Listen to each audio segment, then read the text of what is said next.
friends in Sasquatch land? Tuesday night, once again, and Discover Sasquatch is back in the studio. And yet again, another Tuesday night with another great guest. Miss Laurie Dyer-Hood is with us tonight in the studio. 22 years experience in the field. If you guys have never, I don't know, I just lost my train of thought.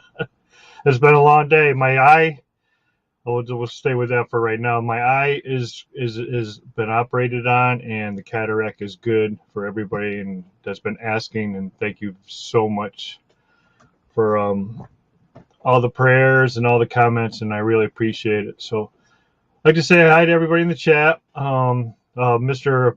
Mark Plowboy Green is in the house tonight. Mrs. Strangeland, hello. Blue-Eyed Northern, one of our moderators. She's in the house tonight. Boots on the ground with Bob, of course, is with us. Miss Diane Fowler, as usual, is with us too. Mr. Michael Nelson Jr., hello, how are you doing? Please send Michael some prayers. He is going to have some surgery pretty soon on his gallbladder. He is a member of our team. There's something about gallbladders in the Berkshire Mountain Sasquatch team that's going around. And prayers for Mr. Jimmy Barr and his family down in Florida. They all have the COVID virus, even the little one. So please keep them all in your prayers also. It's good to see you all here tonight. And let's get this show on the road. And let's bring out Miss Laurie Dyer-Hood. Hello. Hello, my friend, and welcome to Discover Sasquatch. Thank you. How are you? Yeah, well, thank you so much. I just learned that this is the first time Laurie's been on live podcast, and you can all see her and everything. So we are very honored to have her here tonight, and thank you so much for blessing us with your presence. I've learned so much in the last 3 days about the history and what you all stood for and what you've done, and it's an incredible journey you've been on. Why don't you fill everybody a little bit in on how you started your journey off, and then we'll go from there. Okay. Well, I'd moved to this neighborhood in like 1995, I think it was, and it was a neighborhood right on Sam Rayburn Lake. It was a camp community.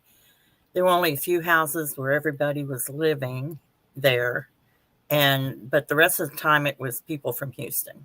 And so it was very remote and within the Angelina National Forest. And for the first few years that I lived there, I was experiencing some funny things, but I didn't know anything about Bigfoot. I didn't think they were real. I never watched anything about Bigfoot. And but I was hearing knocks in the woods. I was hearing something walking around outside my house in the dark. I was hearing strange howls. Had the feeling that something was watching me all the time. And this camera's jacking with me. I need to quit looking. Okay, let me look over here or over here. Okay. Anyway, we were out on a pontoon boat, and it was about 4 a.m. I had been working the night shift, and when I got off, they came and met me at the boat ramp. This was my husband and father-in-law, and this was in 1998. And we were out there about 4 o'clock in the morning. We weren't catching anything. And they were hard hearing. And so when I heard these coyotes kicking off, I said, "Do you hear the coyotes?" And they said, "No, we don't hear them." And then right after that, I heard this deep howl that ended in a roar. And I thought to myself, I've been going in the woods, for most of my adult life, and camped and fished, and I'd never heard anything like that. I didn't know anything that could howl and then roar. But when it did, everything went dead quiet. There wasn't a sound. You didn't hear a frog, not a fish flop, nothing. It was dead quiet.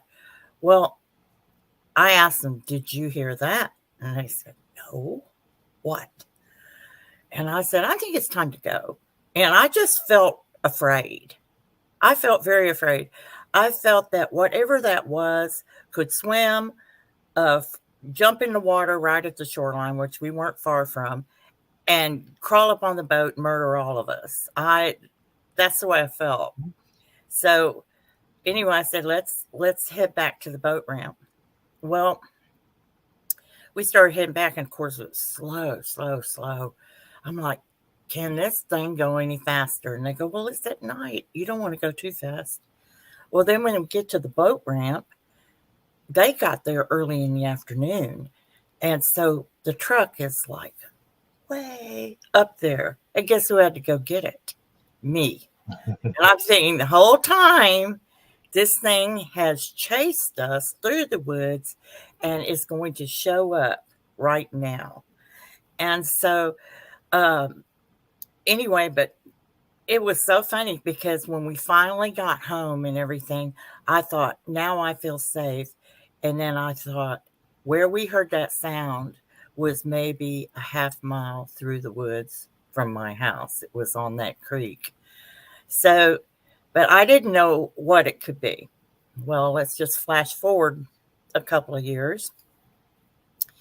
I used to CB, and when the computers came out in 2000, everybody was getting a computer, and we were going into Pal Talk Chat, and all these CBers were meeting up, and instead of using the radios and skip, we were talking on the computer. Well, I got bored one day, and I started just looking through there, and I saw this one room called Gulf Coast Bigfoot Research Organization, which was the GCBRO. And I don't know if you've ever heard of them, but they're still around.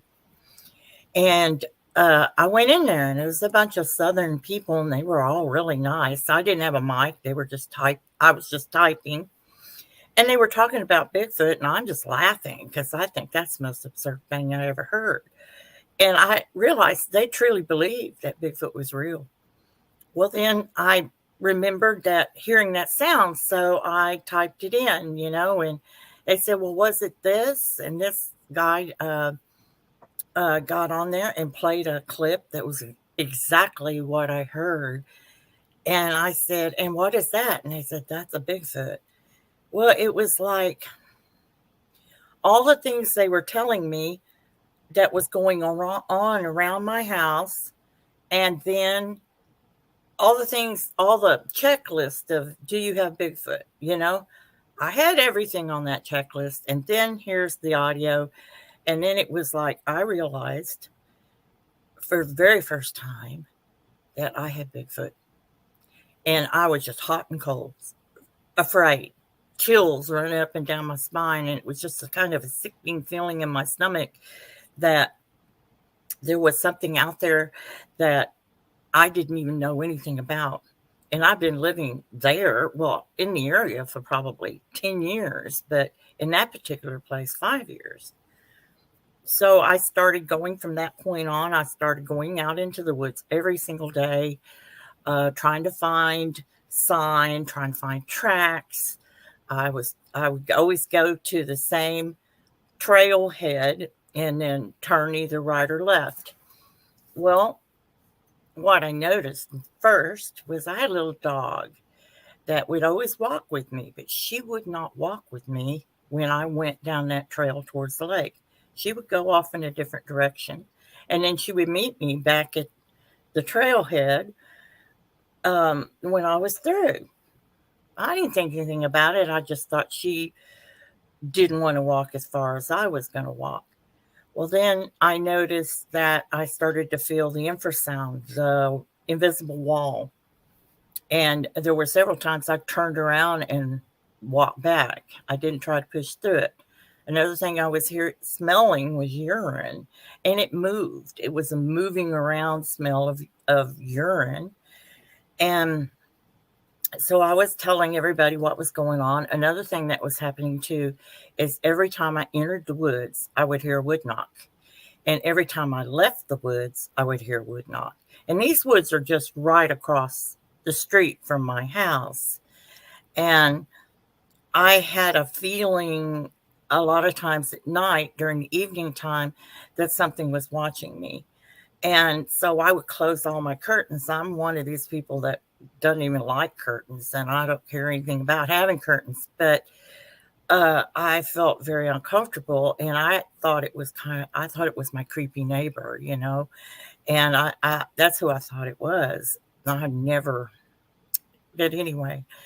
Um, I continued on, and my neighbor across the street was out gardening, and his garden was directly across from my house. And I would walk by his garden down the trail to the trailhead. And one day he was out there and he says, "Where are you going?" And I said, "Well, I'm going for a walk." And he says, "What are you doing out there? You go out there every day." And I said, "Well, I didn't, back then you didn't talk about Bigfoot. There was no finding Bigfoot. There was just Bigfoot, a certain small group of Bigfoot people. And if there was more than that, they weren't on the internet yet or anything. So it was like you didn't go around telling people I'm a Bigfoot researcher, because they would just laugh at you or think you were crazy. Now it's like, oh, you're so cool. I would love to do that. That's what you get now. But back then it was like, so I didn't tell him what I was really doing out there. And he goes, because you don't know what's really out in those woods. He goes, I would advise you to stay out of there. And I said, what do you mean? What do you mean? I was just pressing him, but he would never tell me. Well, it was after that one day I was walking down the trail and I found some little animal skulls. They were like little possum skulls and maybe a raccoon skull, but they were tiny. And I kept seeing them, and I would pick them up and look at them, set them down, and just keep going. Well, each day it'd be a different one. Well, then one day I was walking down that trail and it was a feather. Now we're talking about a very large feather, which I didn't realize at the time. They are very rare to find, large feathers. And it was a blue heron. Beautiful feather. It was probably 11 inches long. And so I was like, wow, that's cool. And I always put my hair up in a bun because it was hot and stuck that feather in it and kept on going. Well, the next day there was another feather. And the next day there was another feather. I was getting eagle feathers and owl feathers and turkey feathers, big feathers. Well, I started getting quite a collection, and I kind of had an idea that there was a Bigfoot in there and that it was gifting me. But at that time, that wasn't a thing. I mean, people didn't get gifted. And I was trying to talk to my friends and associates about it, and they were like, oh, I don't think that's what's happening. I think it's just where a bunch of birds roost. I said, I think I'm being gifted. And I think it's leaving me presents is what I said. And they said, no, that's not what it is. And so I started making a big deal. When I would get a feather, I fan myself and smell it and smile and see if they could see me appreciating it. And so I started getting quite a collection. I had a kind of a straw wreath on my porch, and I would just stick the feathers in as I was going into the house, and I had quite a collection. Well, my neighbor came across and he says, you better put that in the house.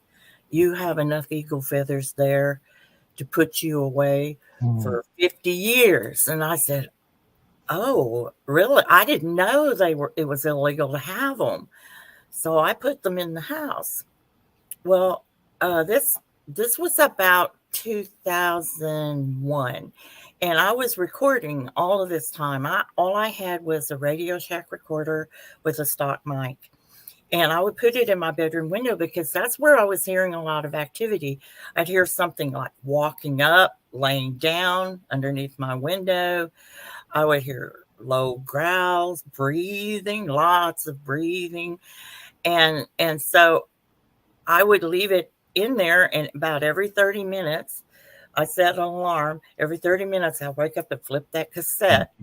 And sometimes I'd be lucky and have a 45-minute cassette. So I would get an extra 15 minutes.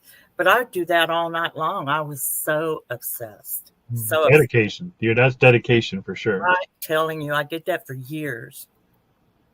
Probably why I look so old now. But anyway, so I was doing that.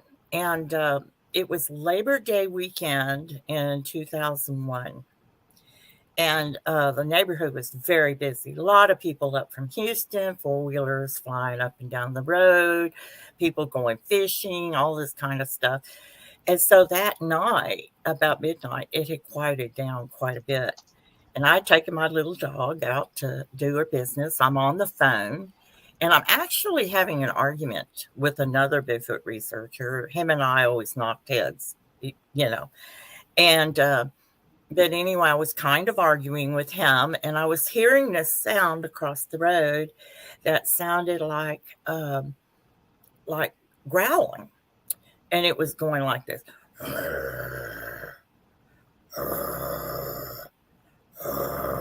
like that over and over and over.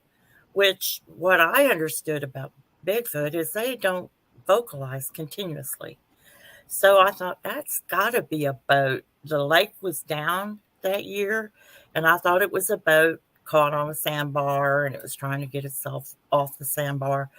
But then the longer I stood there, the louder it got, and the more and more it was a growl. And it was coming from across the street. There was a garden, and then behind that was a cane patch, and behind that was Angelina National Forest. And it was from that cane patch I was hearing this growling. So, excuse me. Anyway, he told me to go get my spotlight off the boat. I had a 3 million candle spotlight, and he told me to pan the wood line. And I'm doing this with the guy on the phone.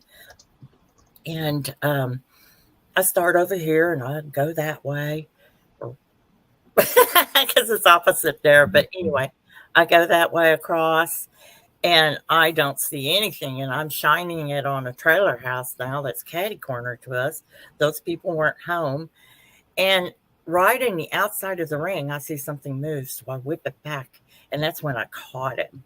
And he was standing next to a pine tree with about 6 foot of yopon, which from where you're at, you probably don't know what yopon is, but it's like a shrub, a hollyberry shrub of some kind. But they get very tall. And all I could see is from the chest up. But I could see him, and he very quickly turned his head and ducked down. So it was like 2 seconds that I saw him. But I did get to see where his head reached the tree, and I did get to see that he was the color of pine straw, just reddish brown, and very slick hair. His build was very NBA basketball player, not the big hulky Bigfoot like, you hear about. He was very slender, but yet muscular. I didn't see ears, didn't see the face, but I knew I had seen it, and it was it. A lot of people say, well, it changed my whole world when I saw one. Well, that's what happened to me. I really thought I believed in Bigfoot till I saw that. And I know that I had like horror on my face. So if he was romancing me with gifts, he saw that I was not impressed by the way he looked. And, but I never saw him again after that. I never felt him again, never smelt him again, never had that feeling of being watched again. When I hit him with that spotlight, that was the last time I saw him. But I do believe I went into shock. I was about 2 or 3 hours there. I can't account for it. The next morning, a researcher from Garland, Texas showed up. It's about a 3-hour drive. She shows up, and we go out there, and there is a very worn place by that pine tree where he had been standing many, many times. And the whole area just was a horrible stench, the most horrible stench.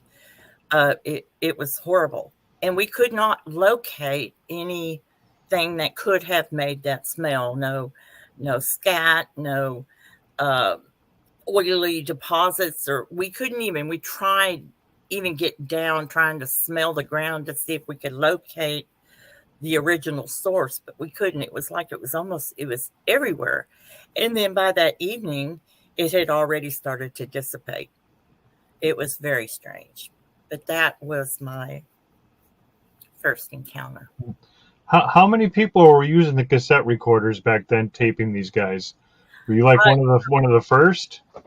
Well, I don't think so, because I think I got the idea from someone else, because that's all they had. They did not have the Olympics up then. They didn't have digital recorders. This was just the best you can do.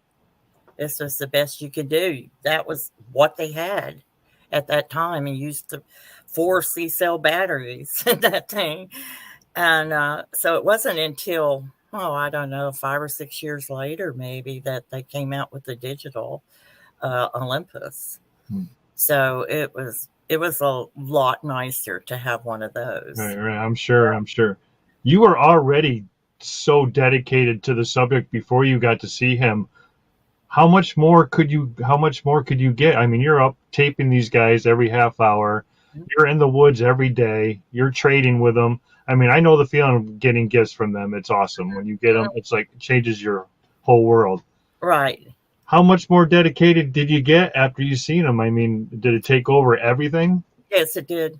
It totally wrecked my marriage, because he came to me one day, and he says, I'm beginning to believe that Bigfoot is more important to me. And I could not respond to that, if I was going to be honest, because I was so obsessed. And I just could not get enough of going different places. I went to different states, different locations, found places, different places. Using topo maps, I found places where I could go to. And so I was just constantly out there. So what was your next step after you seen them? Where did you go from there? Okay. That was to prove it to myself. When I saw one, I believed it. Then it was like I went through this stage where I wanted to prove it to somebody else. So I was out there trying to gather hard evidence, trying to be as scientific as I possibly could be for someone who was not a scientist. I actually did a case study on all the reports in Texas to see what were the common things. What was the moon? What was the time? What season? All of that. That was extremely helpful once I created a database on that. And then it just got to the point where, and I guess this was more in the last 10 years, it was like I had several other sightings, but I really wanted to have interaction. That's what I wanted to have. I got to where I didn't care if anybody else believed me or not. I guess I was getting that water on a duck's back. They would give me a hard time. I didn't care. Family functions. Oh, here's the Bigfoot hunter. I get that. But I still was doing it. Now it has been 22 years and I'm still doing it. And of course, now Bigfoot's the rage. So, everybody thinks, wow, she's pretty cool. She's been doing it for like 22 years now. So, but I think what I wanted more than anything was I started to feel like the more I was in it, the more I didn't want anyone to know about them. I felt more like protecting them. And so I kept a lot of what I was finding to myself. Now, I did have a period of time there in the between 2001 and 2004 where, I've had several incidences where I felt like the government was watching me, and I know this like conspiracy thing, but I really and truly believe they were, because I have so many recordings of helicopters flying over us and just sitting up there hovering. No lights, dark. You can hear it up there, and it's right over the top of us.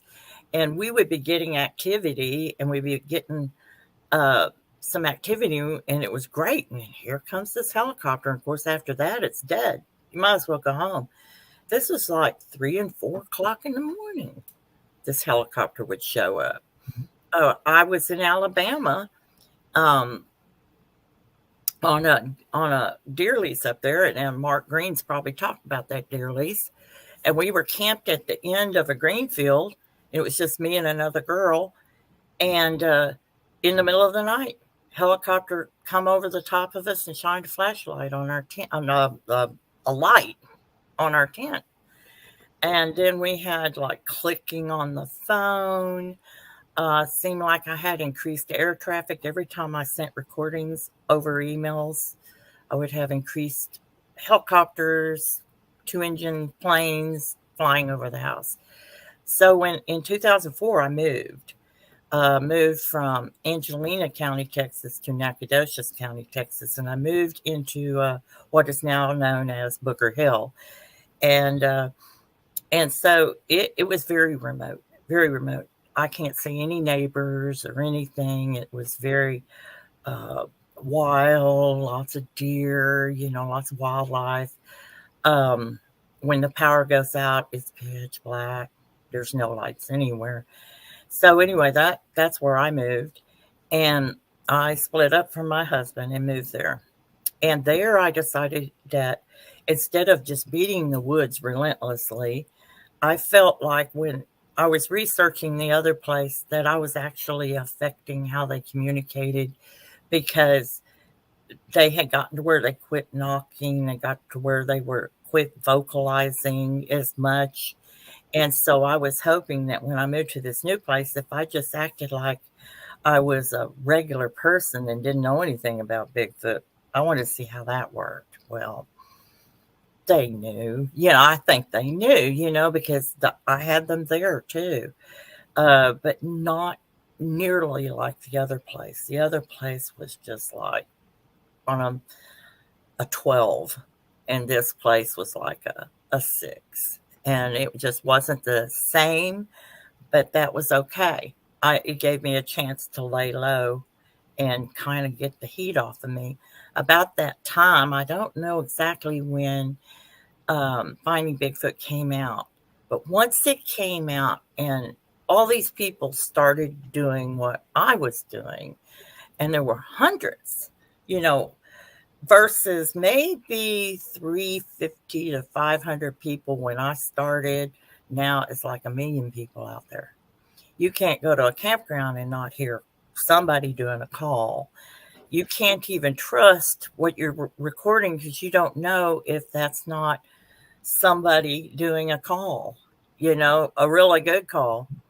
And so, anyway, so I just kind of took it easy, but I did continue to keep recording. And I had some experiences there. So You came up with a pretty unique way of going out into the wilderness and recording these guys. And I have to say, I watched her YouTube channel, and we'll link that in the description. She's got a few videos on there, but in like 4 of her videos, she has that black helicopter over what she was doing. You want to explain to everybody how you were recording these guys, what you were doing? That's pretty unique. Well, when we used to do what we call car research, we would go out in our car and park, and sometimes we would stand out around the car. We put our recording equipment up on top of the car, and we would just be really quiet and just kind of whispering around and stuff like that. Do some calls and see if we got some calls back. Back then, you usually did, or you would hear knocks or something like that. But another way that we did it was we liked to stay in the car with the recording equipment on top. And it was something about that makes the Bigfoot feel a lot safer, and they'll come in a lot closer. And the record, sometimes you think you're not getting anything, and you go home and you listen to it, and you've got low growls, you've got something, it sounds like something trying to crawl up. We've been in the car where somebody kept hearing growling like right there outside the window, and totally freaked out. Totally freaked out. We were one time I was with a guy and we were actually doing a live show for night callers. I used to host night callers, Bigfoot Radio, and we were doing a live show and he looked out and he said, "They're going right there," and I I said, "Get the camera and try to film it," but none of us had night vision technology. We didn't have it. It was out there, but we didn't have it. And so we were not able to get anything out of that. But, um,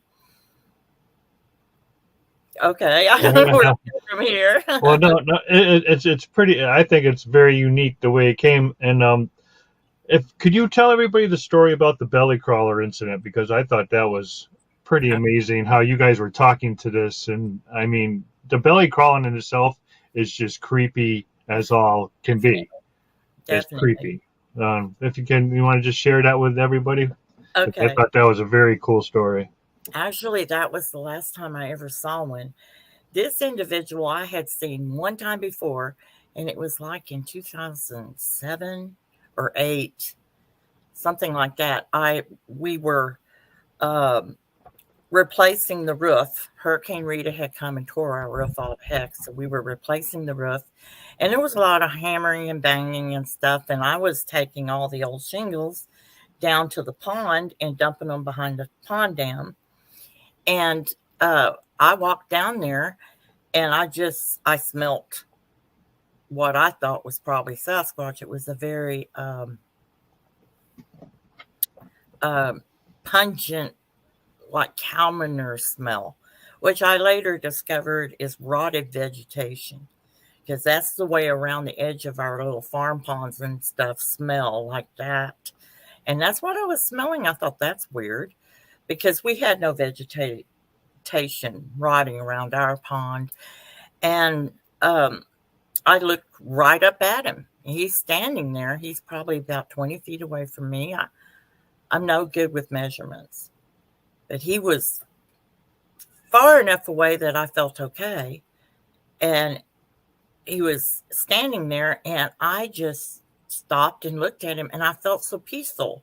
Very strange for me, because every time I've ever seen one, I've gotten extremely excited, extremely. But this time it was just like I'm holding that wheelbarrow, just looking at him, and he's standing there. So I'm soaking in every detail I can soak in. I could not see his eyes. I had always wanted to see their face, but I'd never seen their face. But I could see his face, and his face was very,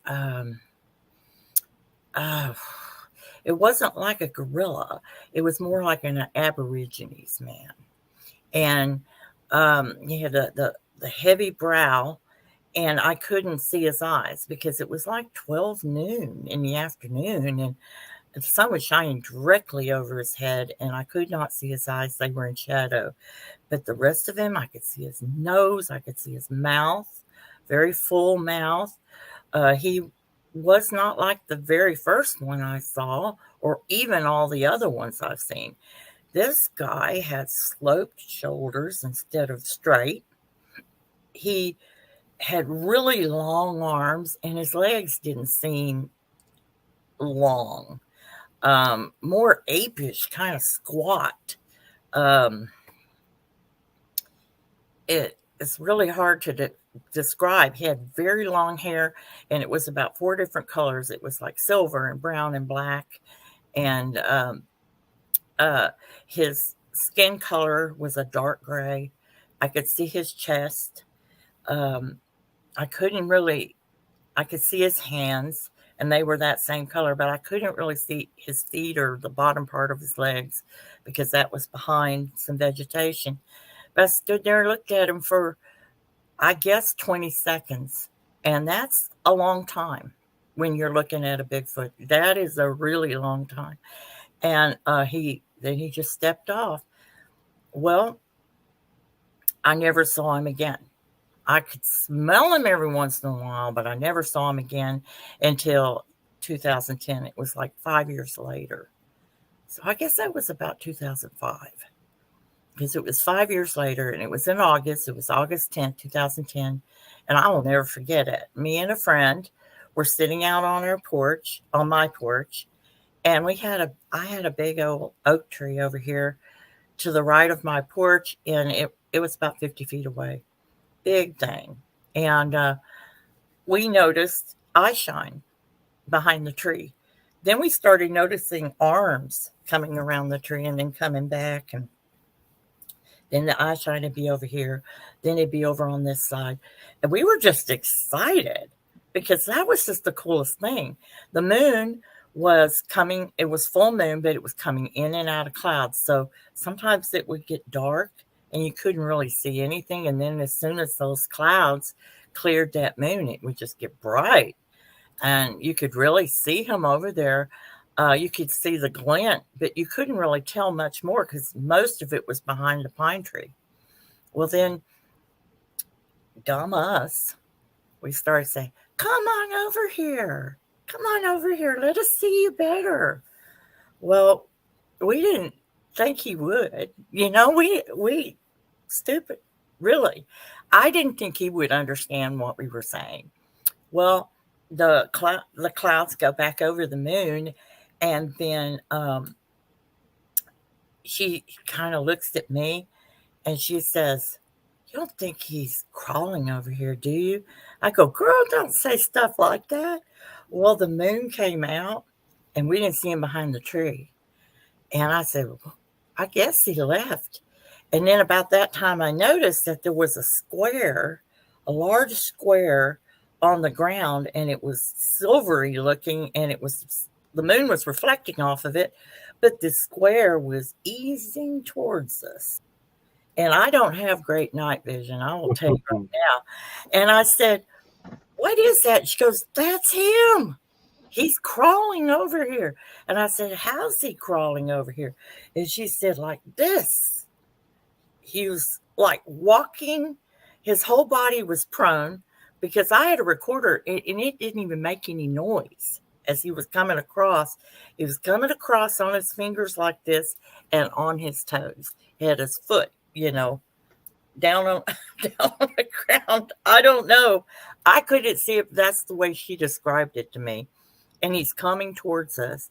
And I'm sitting next to her, and she's just leaning on me like this because she's closer, and she's going, "Please, please, please don't come any closer, please." And he just stops. And I watched him, and he stopped for 4 or 5 seconds. Then he starts moving backwards. I'm not lying. I swear to God. He moved backwards exactly the way he moved forward. And I said, I'm not believing what I'm seeing. I'm not believing this. Well, in a little bit, he got closer to the tree. Well, here's the clouds again. And this is her first experience. So she is just really shaken by the whole thing. And I kept asking her, "Do you want to go in? Do you want to go in?" I'm trying to be as um, supportive as I possibly can. And she's trying to be tough, and so anyway, then the moon comes back out. We don't see him. We don't see him on the ground, and we don't see him behind the tree. And then I see what I thought at first was a bush. But then I thought to myself, "There's no bush right there next to that tree." And it was him. And he was sitting there in like a kind of like Indian style, I think, sort of like that. And he's just rocking back and forth like this. And we're seeing him in profile. And I said, "That's odd." And he just starts rocking faster and faster and faster and faster. And I said, "I don't know about you, but I think I'm ready to go in." And she said, "I am too." So we went on in. Um, I think that he was old and that he was wanting to have some sort of interaction with us. Um, but we just, I was just not, I was ready, but I wasn't ready. I wasn't prepared. I didn't think it was possible that something like that could happen. I, and so I've always, it's that woulda, shoulda, coulda. Oh, I just live with that. What I would do if I could have that chance again, what I would do different. And I would not have left. I would not have told him to turn around. I would have tried to speak with him. Um, all these things. Uh, it is what it is. You know what I love about you when you tell, you say it's the truth, and I swear to God, you can tell by your facial expressions as you got to that point where he was rocking back and forth. You could see it in your expression on your face that we were right there with you, looking at him at that moment in time. I mean, I got the heebie-jeebies just from that story. He was, it was almost like we felt the energy coming off of him. That the faster he rocked, the more energy seemed to be coming our way. And it just got uncomfortable. And I didn't know what he was going to do.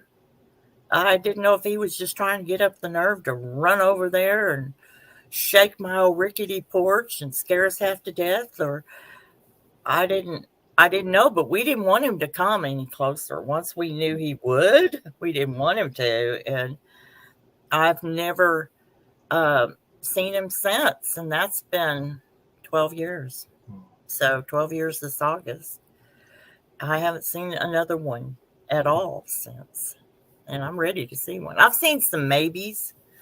I see maybes. I don't count them because the ones I count are the ones I'm absolutely, without a doubt, positive. That's exactly what I'm looking at. Those are the only ones I count.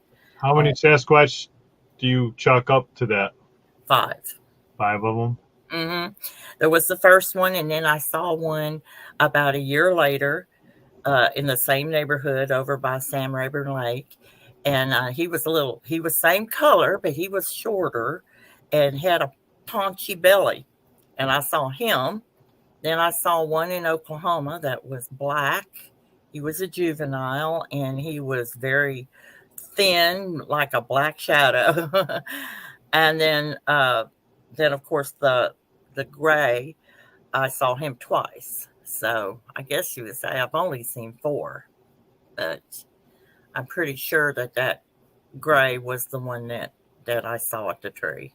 So Do you contribute any tactics for your success being able to see? Because most people don't even see one in their lifetime, and you've had the pleasure of seeing 5 of them. yes, well, I think one of it is I, when I was going out in the woods, I never took a weapon. I uh, I smoked. I've heard they like tobacco. I don't know if that's it. I'm not encouraging anyone to go smoke, but I think they were attracted to that. Maybe also that I was a female. I had really red hair at that time, so maybe they liked that. I'm not sure. But I know that with me, I believe that you are only going to see it if you get out there and look for it and be looking for it. You know, the hunters say, I've been going to the woods all my life since I was a young boy. I've never seen anything. But you're not looking for that. You're not looking for that. If you start looking for that, they're aware that you're looking for them. And a lot of times they'll show themselves. And it was like when I was first out there, I had several sightings, bam, bam, bam, almost to the point where it was like people are not believing me. And then I had the last one on August 10th, 2010, and that was it. And I've had like I would see shadows moving, through the trees. I know it's one, but I don't count it. Um, I want to see one dead on in the daylight like I have before, because all of them were daylight except for the one I got with the spotlight. All of them were during the day. How far, now you said you've seen that belly crawler twice. How far away from the first time to that porch incident were you from the two Okay. interactions? Okay. The pond was probably 200 yards. away from the house the first time I saw him. And then the oak tree that he was crawling from to the porch was 50 foot because we measured it. And he was about halfway. So he was about 25 foot away when he started going back.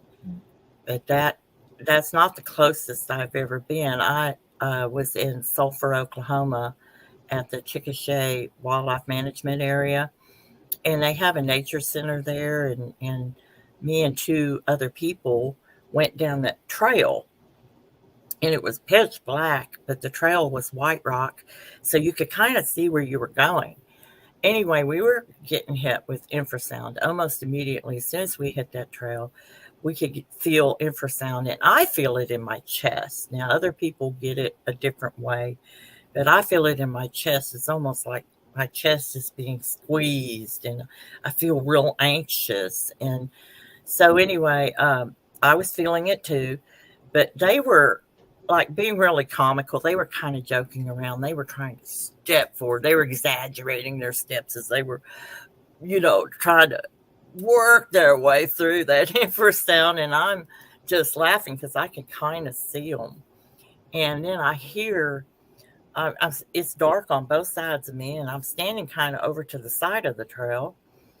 And I hear what I thought sounded like a stomach turnover, like how your digestion can sound like a chemistry or something.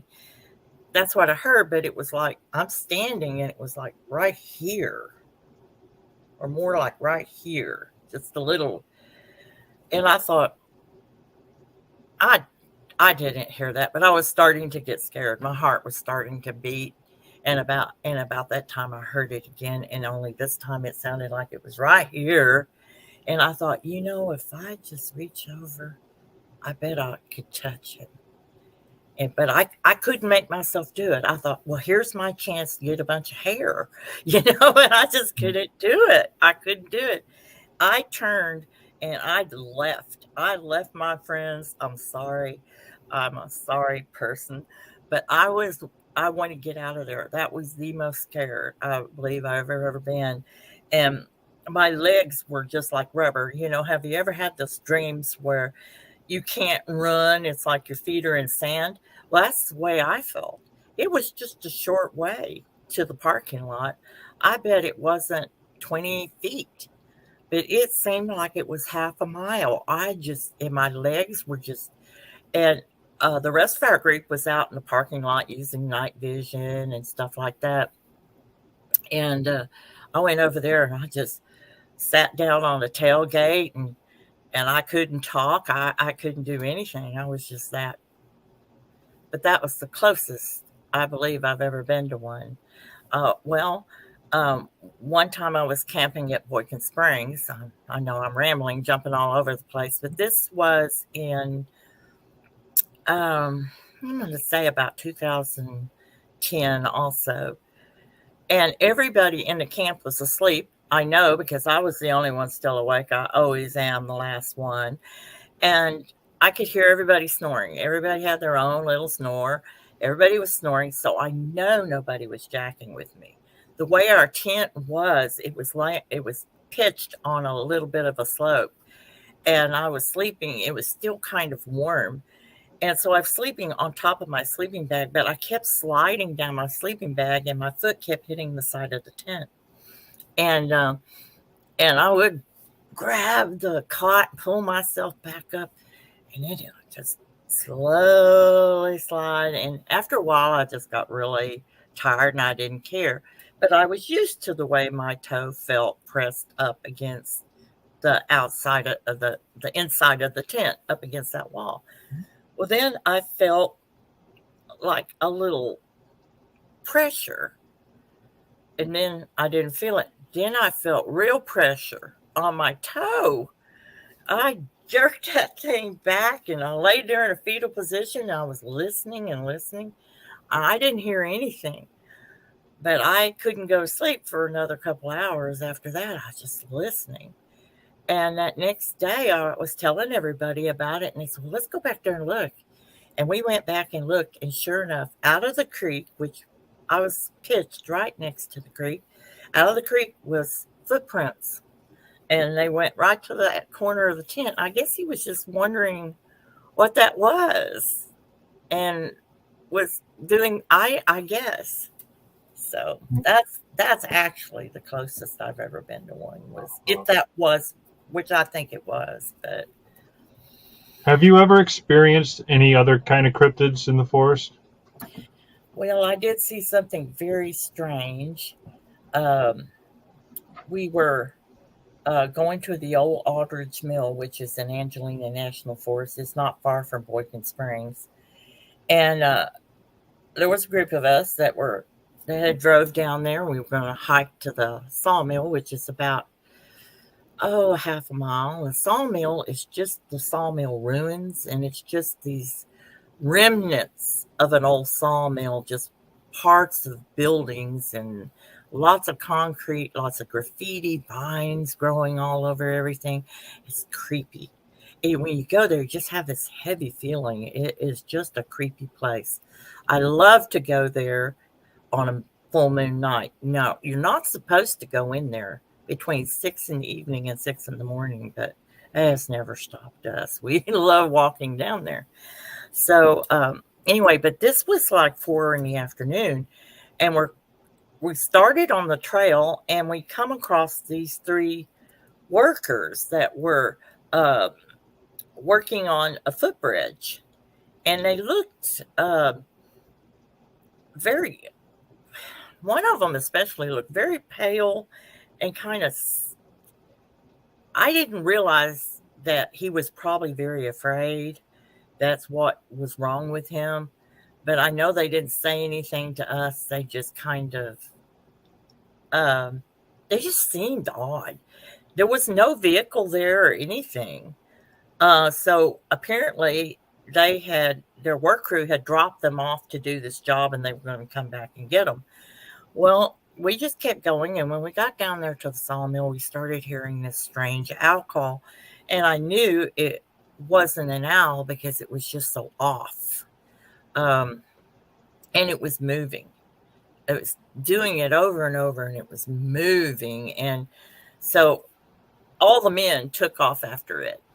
Me and this other girl stayed right there at the sawmill, and she kind of wandered off doing her thing. And I was sitting there against the log, and I had a fully charged camera before I got there.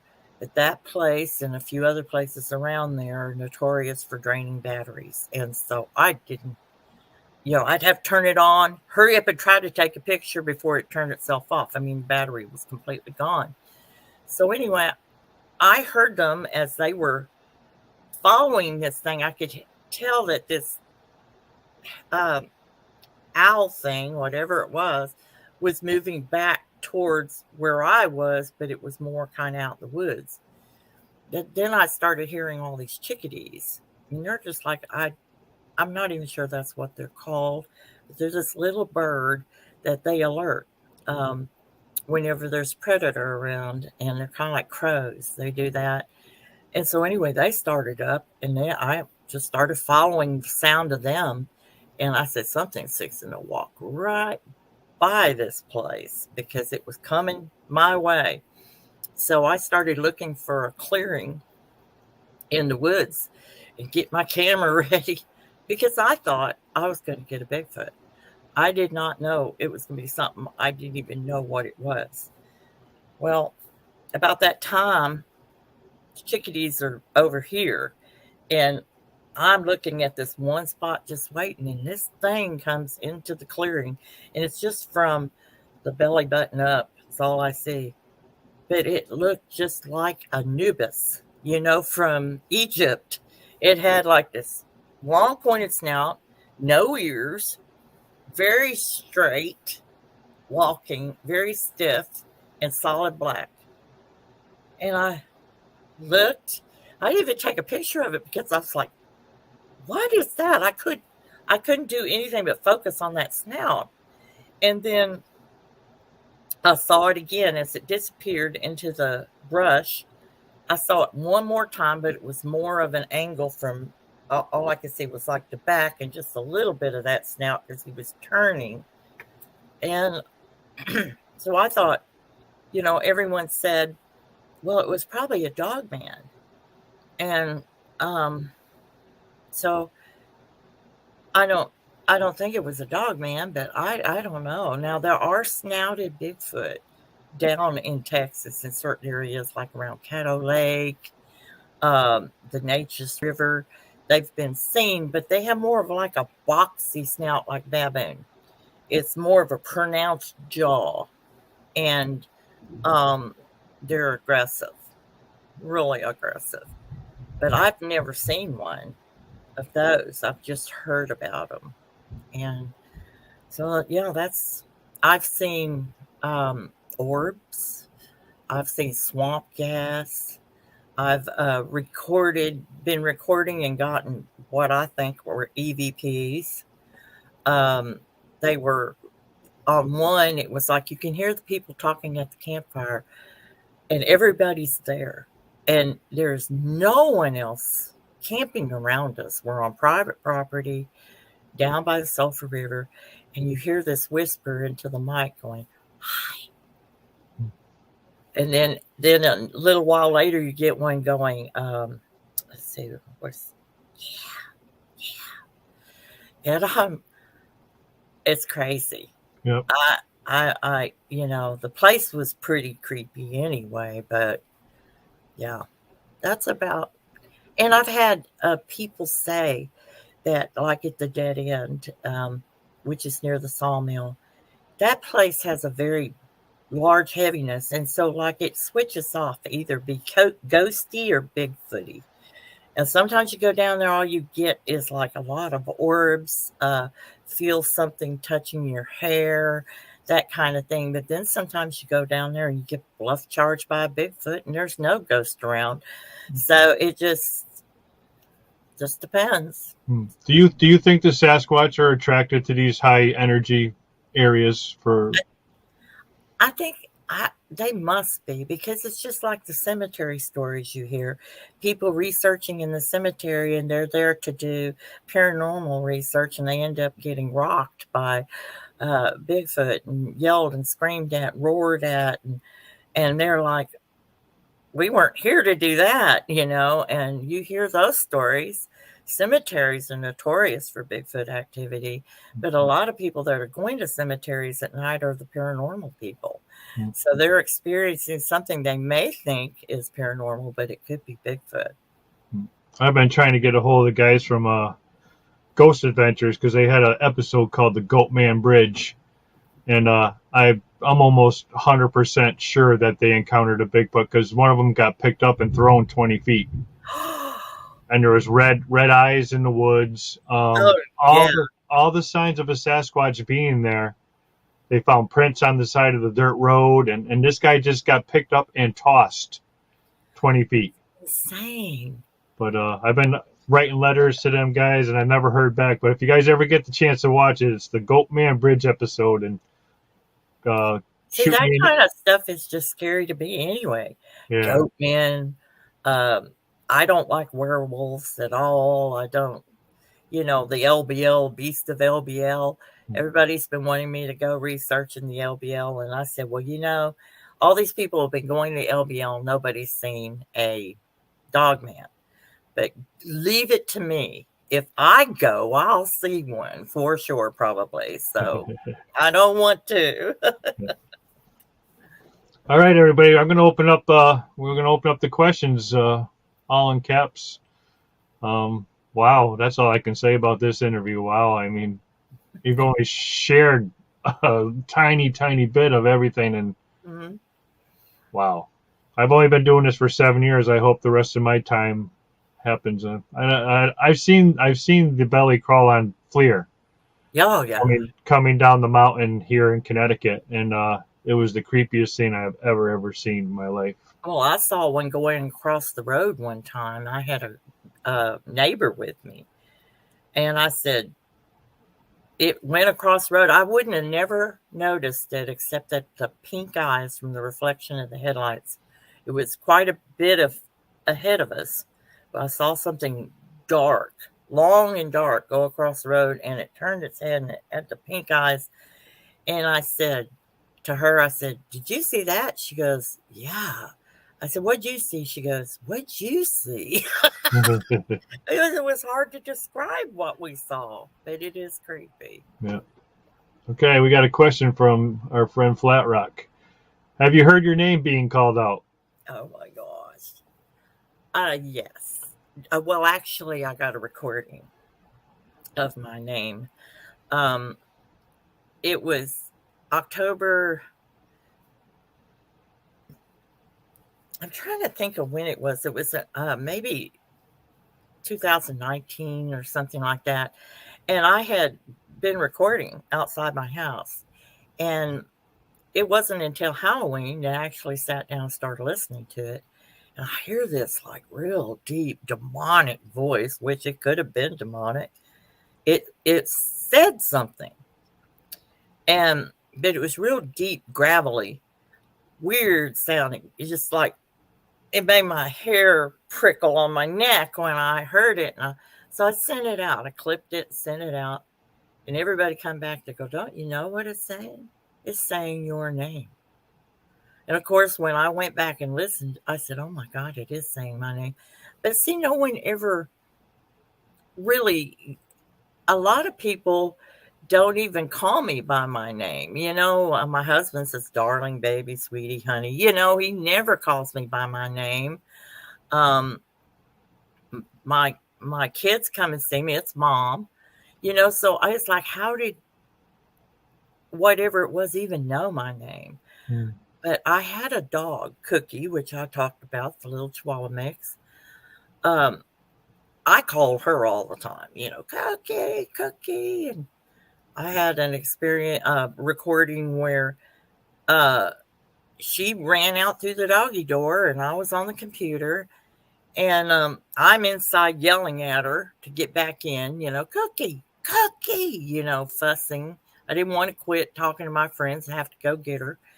Well, I'm listening to the recording the next day and uh, I can hear her go out the door, hear myself calling, and then I hear her barking, and then I hear her start kind of mm, mm, mm, mm, like that. And then I hear this voice say, Cookie, Cookie. And I have that recorded. That's spooky stuff. I Yeah, don't want to mess with any of that stuff. The paranormal. I Now they're don't I don't know if it was paranormal. I I have no idea. could have been assessed. Yeah, I've heard Yeah, them mimic. that's I've why heard they've done that before, calling out the dogs' names and stuff like that. Mhm. We just got EVPs of something called calling help. We were 10 minutes out of the up the trail, and then you hear help, and then 15 more minutes up the trail, you hear it again, help. It's That's it, yeah, creepy. it's creepy stuff. Our friend from California is here, Mr. Brown Dwarf, and he has a question for you. Has she found structures? Not sure if you all touched on that. Yes. I found the typical tree bows that are pinned underneath something which could not have happened naturally. I have found ornate weaving of trees and like they almost look like wagon wheels, and they would all be included in this big structure that was taller than me. And it was just all these trees that were pulled over and weaved together. And then there was like a wagon wheel looking thing here that was all weaved together. It was the most bizarre thing I'd ever seen.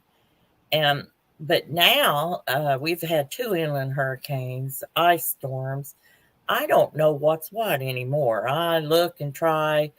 I know that one of the things I see a lot is when you go into an area and then you go back, the trail will be obscured. There'll be trees laying down across it or a bow across it because they don't want you going in there.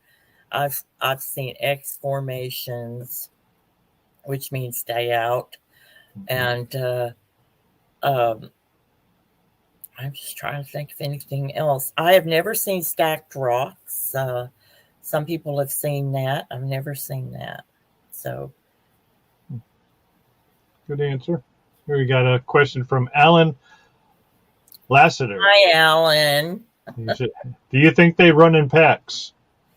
Uh, I wouldn't call them packs. I'd call them tribes, possibly. And I think so. Or family units. Yes. I Okay. can't prove it, but we had an incident where we had a power outage and I was by myself out the house and we had extreme weather and flooding. And I heard a howl just emit right out of my yard. And of course, I had all the windows open. I had the lights off and everything because I was trying to go to sleep. And I heard that, and then I heard a lot of movement out there and everything like that. And I just had the sensation that we had a rogue unit or some tribe from somewhere else. I didn't feel like it was the ones that hang there. It was just that feeling. I can't explain it. I got really afraid. I called a friend of mine. I said, please stay on the phone with me because I'm trying to be very quiet so they don't know I'm in the house. All lights are off and everything. Nothing's moving. So maybe they think nobody's home. And that's why they're out there moving around like they are. But I just felt that it wasn't normal behavior for the ones that are not generally in the area. These seem to be more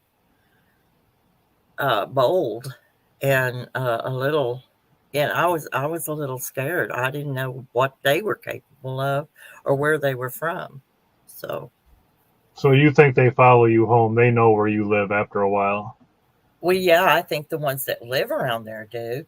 But just felt that these guys were not from my area at all. Hmm. Totally different behavior from them.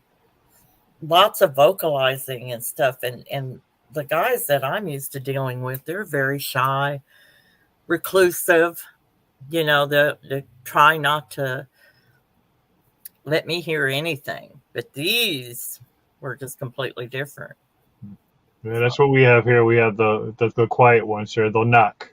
Mm-hmm. They'll give you one knock just to let you know they're behind you, Uh-huh. and that's it.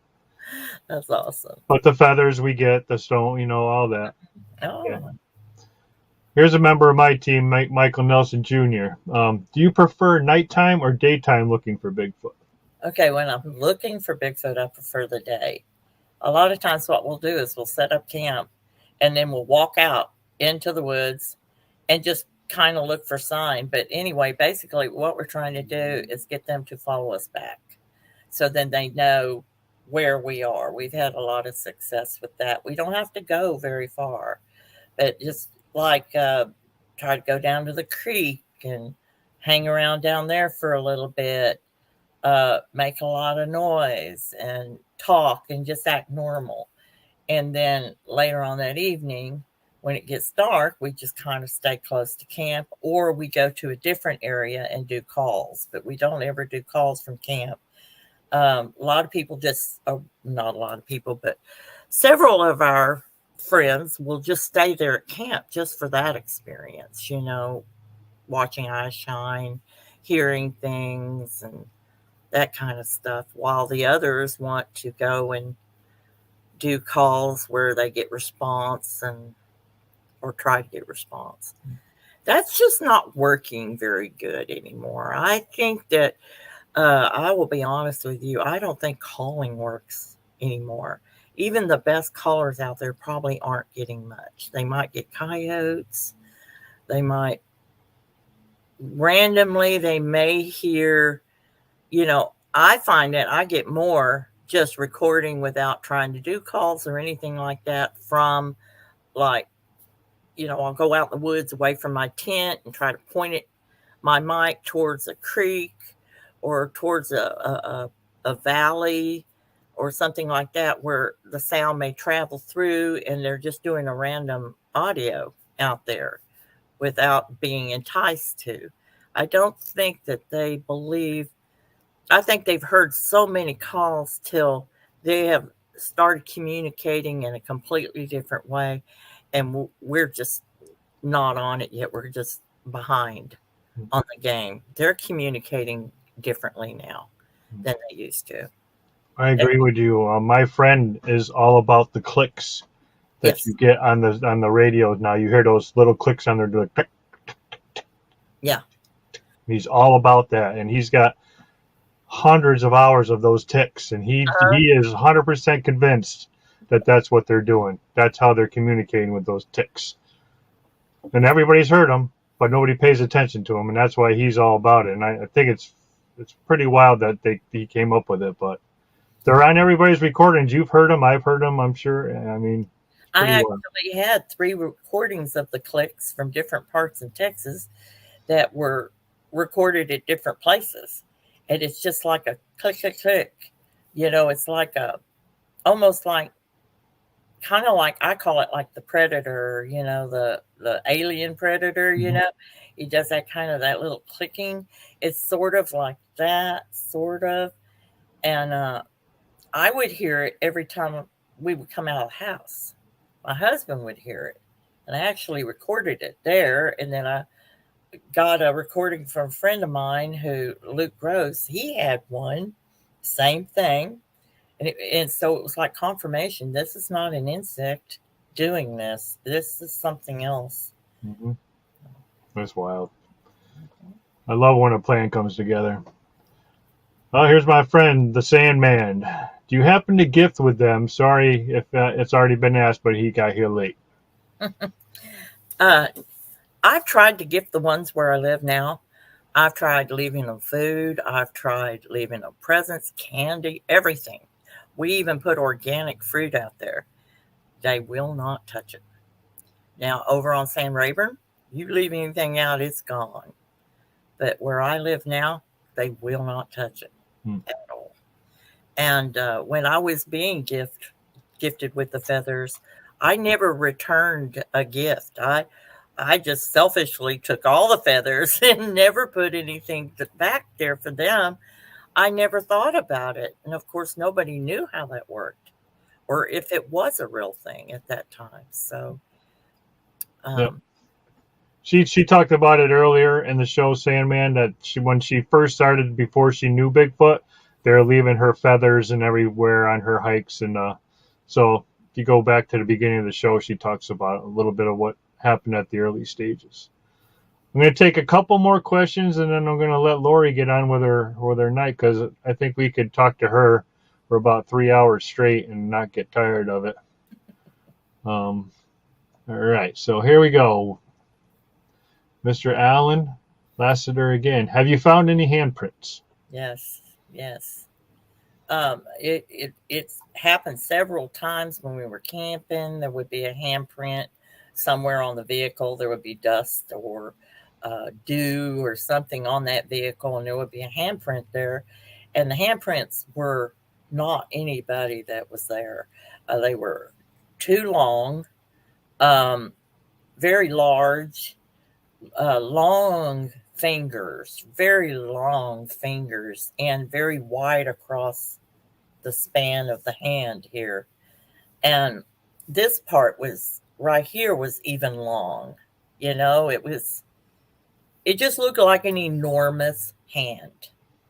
And and then I had a handprint on the outside of my bedroom window.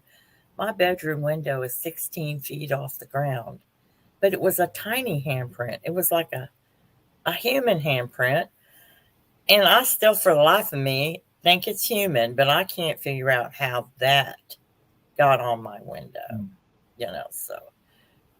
And I try to take pictures. It's impossible to get a good picture when you can see it really good with the naked eye, but you cannot see it in a picture for some reason. So, but My, yes. my good friend Angie Snow White, she has a collection of handprints that are like unreal. They on her car in her garage. They're leaving prints and footprints and forearms of Uh-huh. oil. These are oily. These are Bigfoot prints. Yes. Yeah, Yes. unreal, unreal stuff. Um, I love this stuff. You guys are all great. All right, one more question. Here we go. Charles, I'm your Huckleberry. Lori, Uh-huh. Have you seen orbs while the Bigfoot are around?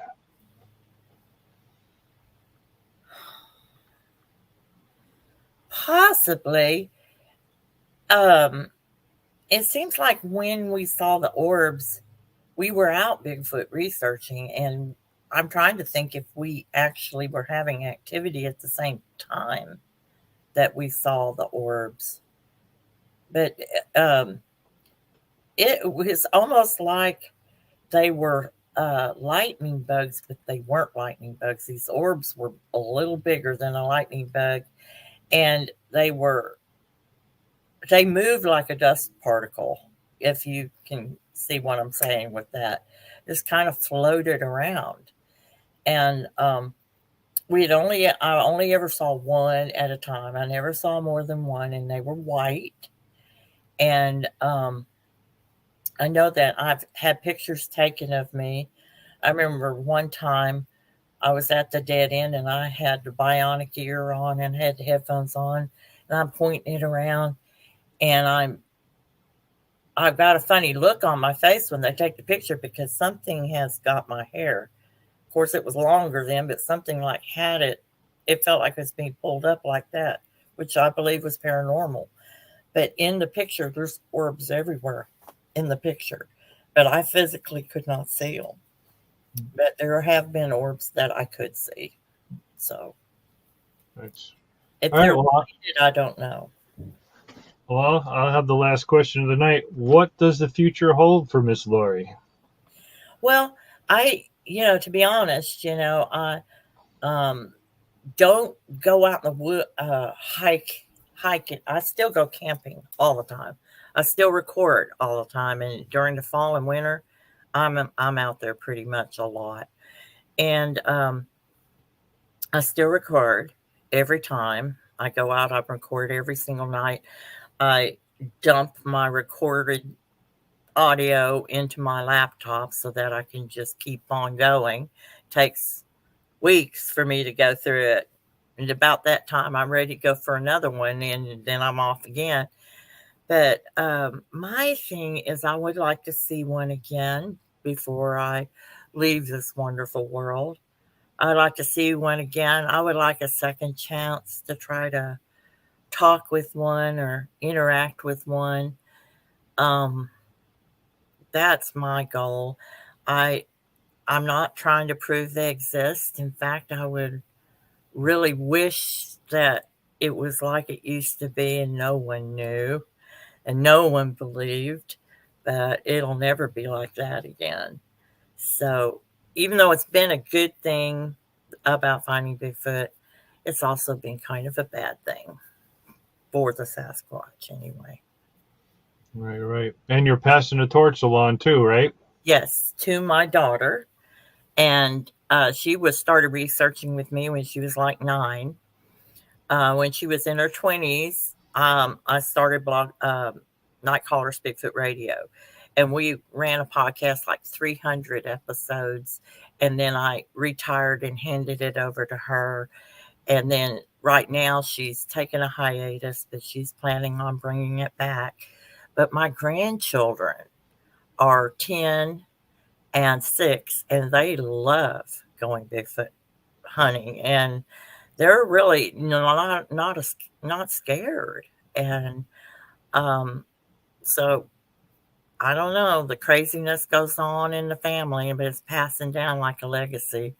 So I'm really happy about that. That they weren't angry with me because I was so obsessed. In fact, they said, "Well, if we can't beat the Bigfoot, we'll join them." So All they right. That's awesome. That's awesome. That's awesome. What do you think that possibilities to get you back on the show again and bring your daughter with you the next time? Oh, absolutely.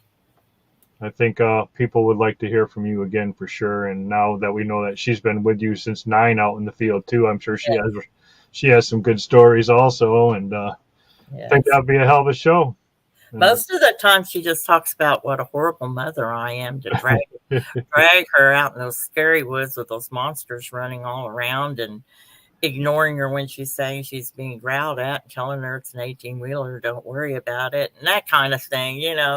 Yeah, I'm sure you'll hear all about how I was a terrible mother, Yeah. but it's for her to take it on now. I must not have been so bad. No, no, that's awesome. Well, I want to just say thank you so much for taking time out of your busy schedule. I know you had the grandkids today, and you're visiting, and you're running all over the place. And believe me, I appreciate it, and the people in the chat appreciate it. And you Well, were an awesome, awesome guest. thank you for having me on. All right, I'm going to put you backstage, but don't go anywhere. I'll see you in a couple minutes. Okay. All right, everybody. Miss Laurie Dyer-Hood.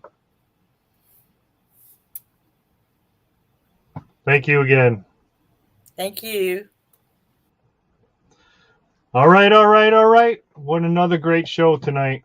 I just want to say thank you to everybody in the chat for showing up. Great questions as always. You guys all kept it very clean, and that's a great job because there are kids that watch this. Next week we have Sisters of the Moon will be joining us and to talk about their upcoming expedition and to share about the area because they've been there before. And I'm looking very forward to having them back on the show. And then I have eye surgery, so that's going to be touch base to when I come back. But when I come back, we are going to have giveaways. I'm going to have field videos are coming, and then KGRA will also be happening. So we got a lot of stuff coming up. Just got to get past the surgery. And then hopefully this eye will be all straightened out. As you can see, I only have one lens in my eye because I had my cataract done. But that's enough of me. Thank you all for joining us tonight. Thank you, Laurie, again. What a great guest. And as my friend Larry always says, get in the woods, people.